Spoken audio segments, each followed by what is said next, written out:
What's going on there, YouTube, and welcome back to another comic book video.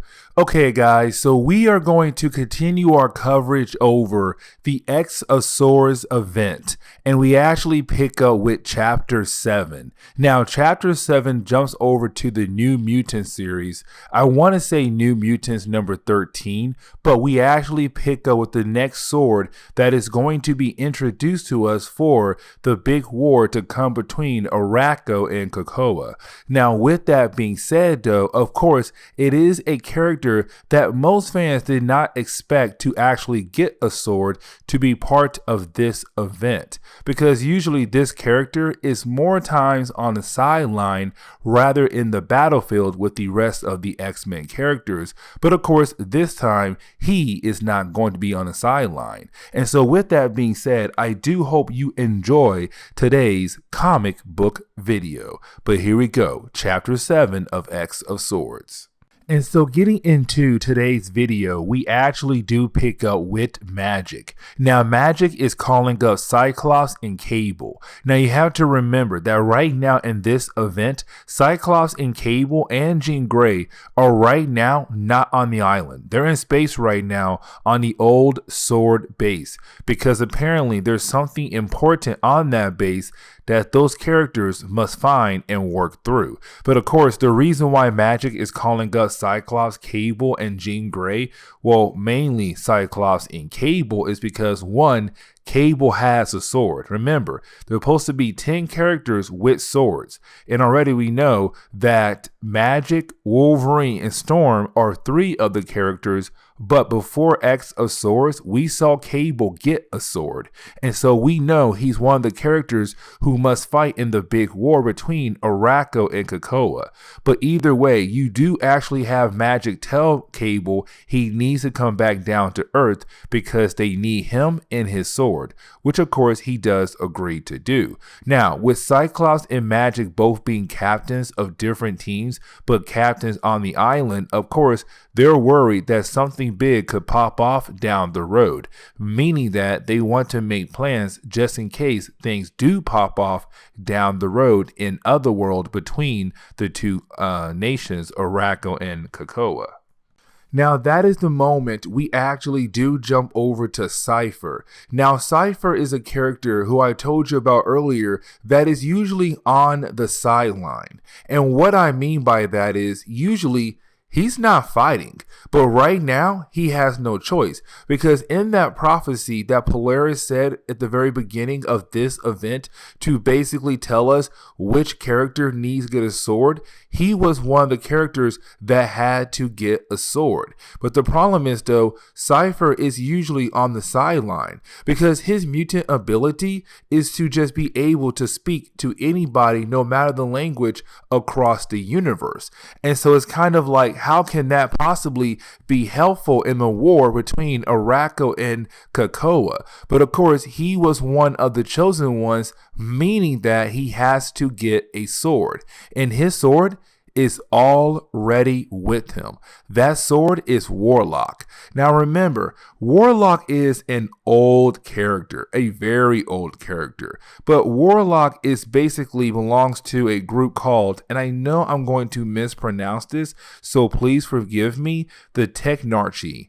I know I just butchered that. I tried my best, but please forgive me. But they are a certain kind of race that's out there in the universe. Now, Warlock has been around since New Mutants number 18, I want to say, back in like 1980. Oh my gosh, I forgot what year. But either way, though, he's been around for a very long time. Now, Cypher and Warlock, they're like two peas in a pod. But of course, they both disappeared in comics for a short period of time, but of course, with the return of X-Men with the Dawn of X, they were brought back to life. Now, we were left to believe that Warlock was completely fused to the body of Cypher, but that is not true. They are not fused together at all. And so now Warlock must turn himself into a sword because Cypher must be part of this crossover event because he has to be one of the characters with a sword.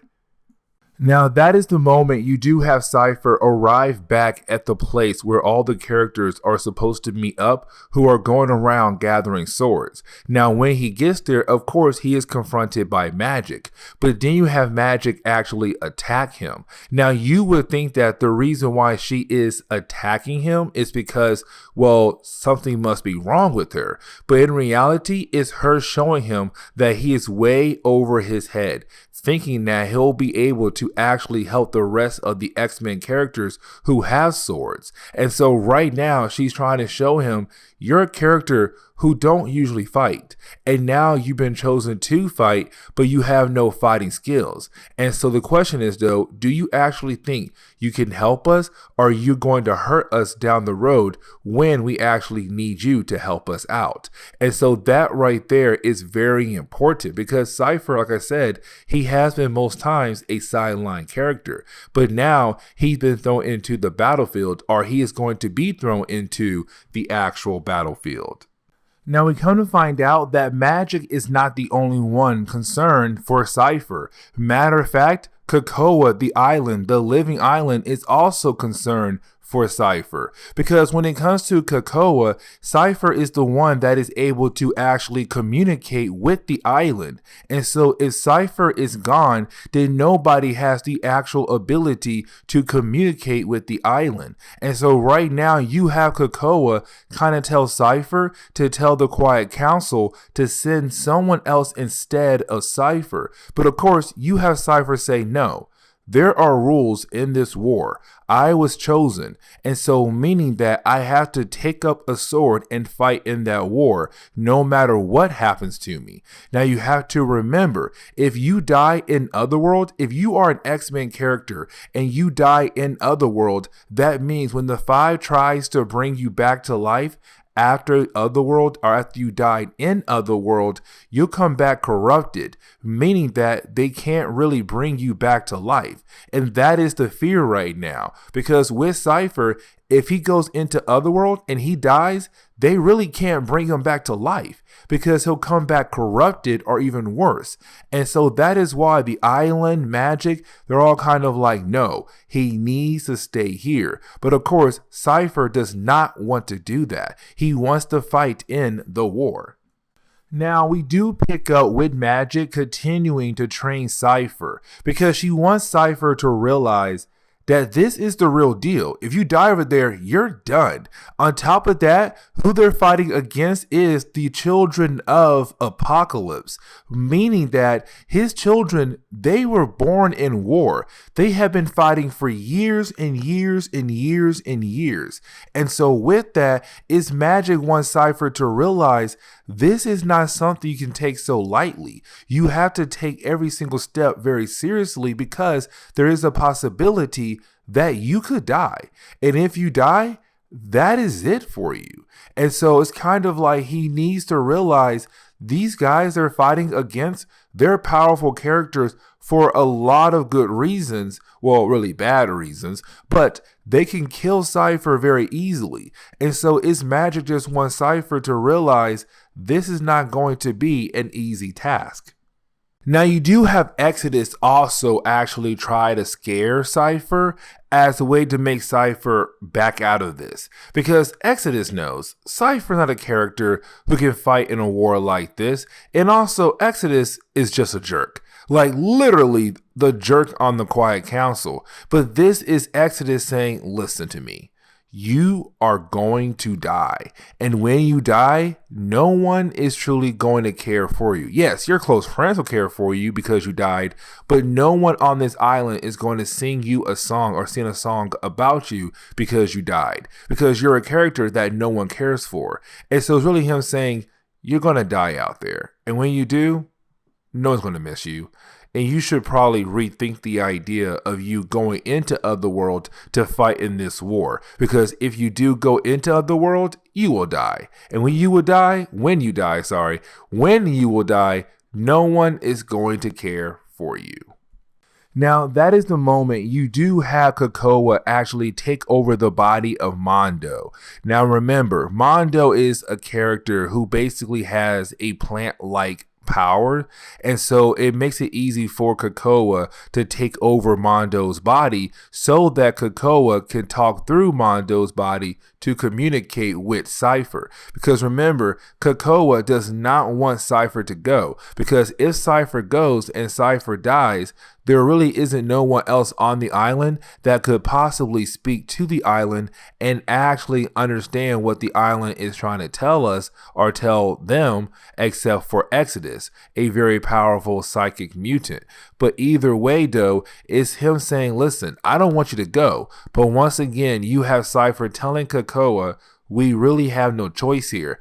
I have to go. I have to go because my part was in that prophecy, and we have no idea what Saturnyne is actually up to. So if I don't go, some more bad things could possibly happen down the road. Now, the book actually ends on a very good note. And what I mean by that is you actually do have Cypher getting better. He's getting better fighting with a sword. And so with that, you have Magik realize, hey, he is getting better. Now, with that being said, the reason why Cypher is getting better is because movement is kind of like a language. And so Cypher was able to read her language, her movement. And so with that, he was able to learn how to fight, how to move, how to fight against Magik. It's basically saying Cypher could possibly be okay in the war because movement is kind of like a language, and because it is kind of like a language, Cypher is able to actually read it and be able to actually use it. And that right there is very important. And so with that, you have Magik take Cypher to the rest of the characters who have their swords, letting us know that now we have another character with a sword and getting ready for the big war between Arakko and Krakoa. But this is where we are going to end today's comic book video. So please leave me a like down below and subscribe. Also, if you have any suggestions on books I should read, well, please let me know in the comments below, because you never know, your suggestion could be a future video down the road. But guys, I'll see y'all next time. Later.